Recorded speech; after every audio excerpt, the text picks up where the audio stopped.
यह स्टोरी शुरू होती है जब मैं घर से गुस्से में बड़बड़ाते हुए निकल आया था और बस स्टैंड की तरफ आगे बढ़ने लगा। मैं मन ही मन बड़बड़ा रहा था, पता नहीं कितने पैसे छुपा के रखे हैं, लेकिन मेरे लिए एक बाइक नहीं ले सकते। अब मैं यहाँ से चला जाऊँगा और तब तक वापस नहीं आऊँगा जब तक मैं खुद के पैसों से बाइक नहीं खरीद लेता। इतना सोच ही रहा था, तभी मेरे पैर में मुझे कुछ चुभने का एहसास हुआ। नीचे देखा तो समझ आया कि जल्दबाजी में पापा के जूते पहन आया हूँ।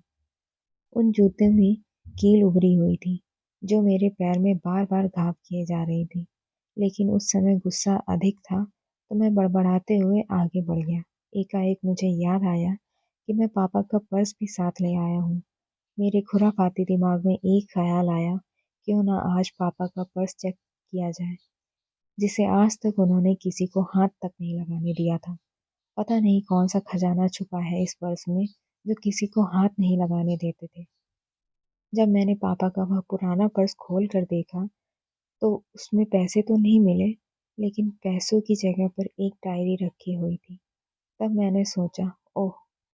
तो यहाँ खजाना छुपा रखा है। मैं समझ रहा था कि यहाँ पापा ने लिखा होगा कि किससे कितने पैसे लेने हैं और किसको कितने पैसे दिए हैं, लेकिन मैं गलत था।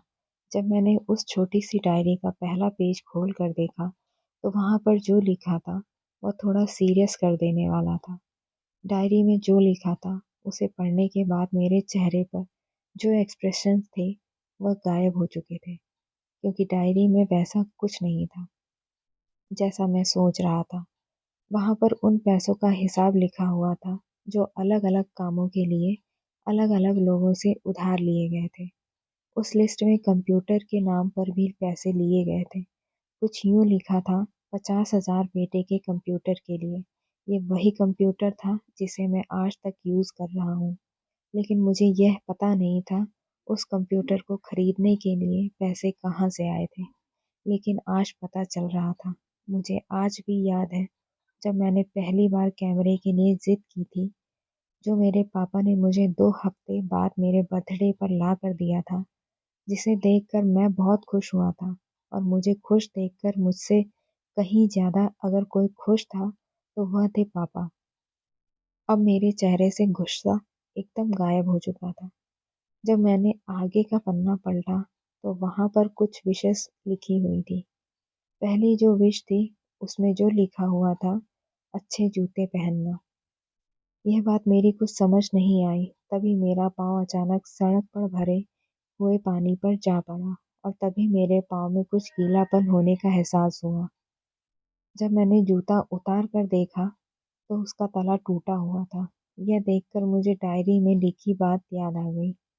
तभी मुझे माँ-पापा की कही बातों भी याद आ रही थी कि कैसे माँ जब कहा करती थी पापा से, अब तो जूते पुराने हो गए, नए ले लीजिए, तो पापा अक्सर ये कहकर टाल दिया करते थे, जूते अभी और चलेंगे, अभी कुछ दिन पहले तो लिए थे।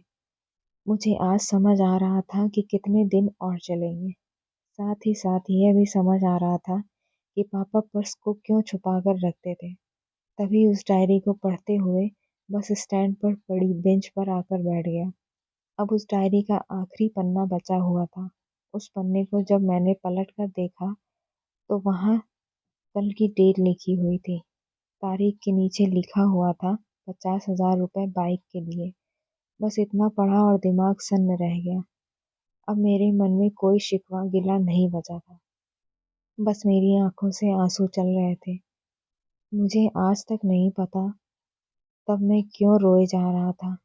अब मैं जल्दी से घर की तरफ भागा, लेकिन जूतों की वह कील पाँव में अब तक घाव बनाने में कामयाब हो चुकी थी। मैंने जूतों को रास्ते में ही निकाल कर फेंक दिया और भागते लड़खड़ाते हुए घर जा पहुंचा। लेकिन पापा घर पर नहीं थे। मैं समझ गया वह कहाँ थे। मैं सीधा पास वाली बाइक एजेंसी की तरफ भागा। पता नहीं आज कहाँ से इतनी ताकत आ गई थी कि मैं भागते हुए थक नहीं रहा था, और वह भी बिना जूतों के नंगे पैर। जैसे-तैसे मैं बाइक एजेंसी पर पहुंचा। पापा वहीं थे। मैंने पापा को दौड़कर गले लगा लिया और मेरी आँखों से आँसू रुकने का नाम ही नहीं ले रहे थे। पापा को समझ नहीं आ रहा था आखिर हो क्या रहा है? मैं क्यों रो रहा हूँ? मैंने पापा से कहा, पापा मुझे मोटरसाइकिल नहीं चाहिए, आप अपने लिए जूते ले लीजिए। अब आज से मैं जो भी करूँगा अपनी मेहनत से अपने बलबूते पर पढ़ कर करूँगा। दोस्तों, बस इतनी सी थी ये कहानी। Heart touching story in Hindi. ये हार्ट टचिंग स्टोरी लिखते हुए आज मेरी भी आंखें नम हुई हैं। मैं आज आपसे कहना चाहूँगा, ठीक ऐसे ही होते हैं हमारे पिता। हम अक्सर देखते हैं कि हम अपनी माँ से हर बात शेयर करते हैं और माँ भी इसके बदले में हमें बहुत प्यार देती है। लेकिन एक शख्स ऐसा भी होता है जो हमें छुप कर प्यार करता है। वह होते हैं हमारे पिता। यह परिवार में एकमात्र ऐसा व्यक्ति होता है जो अपने बच्चों से उन्हें बिना जताए छिपा कर प्यार करते हैं।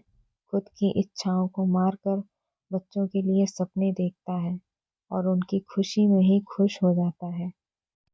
मुझे नहीं पता कि आप अपने पेरेंट्स की इज़्ज़त करते हो या नहीं, लेकिन अगर आपके पास पेरेंट्स हैं, तो आप बहुत खुशनसीब हो, क्योंकि इस दुनिया में बहुत से लोगों को तो पेरेंट्स का प्यार भी नसीब नहीं होता।